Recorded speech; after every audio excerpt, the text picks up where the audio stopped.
আমাদের দেশের সর্বক্ষেত্রে বিশেষ করে সাংস্কৃতিক অঙ্গনে যেভাবে ভারতীয় আধিপত্যবাদ প্রতিষ্ঠা করা হয়েছে, অবিশ্বাস্য মাত্রায় চলে গেছে। মাহমুদ ভাই, নিশ্চয়ই আপনি 3 মাসের মধ্যে টের পাচ্ছেন। আমাদের এখানে এমনকি একটা সামান্য বিয়ের প্রোগ্রামের মধ্যেও আমি দেখি, আমার নিজের চোখে দেখা, হিজাব করা মেয়ে সেও হিন্দি নাচের তালে তালে ডান্স করছে, এমন ভাবে অনুপ্রবেশ করিয়েছে। ভারত বাংলাদেশে কোনো জিনিস ফ্রি দেয় না, এতগুলো টিভি কেন ফ্রি দিয়েছে? এই সামান্য প্রশ্ন আমরা করতে ভুলে গিয়েছিলাম।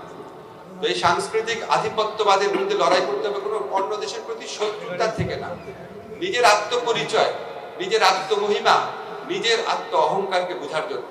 এই লড়াই মাহমুদ ভাইয়ের পত্রিকা অব্যাহত রাখবে, জুলুমের বিরুদ্ধে পত্রিকার লড়াই অব্যাহত থাকবে, এটা কামনা করছি। নজরুল ইনস্টিটিউটে আমাদের বন্ধুরা আছে, বাংলা একাডেমিতে বন্ধুরা আছে, সমস্ত ক্ষেত্রে নজরুল চর্চাটা শুরু হবে। এই চর্চাটা খুব আনন্দময় ভাবে করতে হবে, চাপিয়ে দেওয়া না। চাপিয়ে দেওয়ার পরিণতি কি হয়?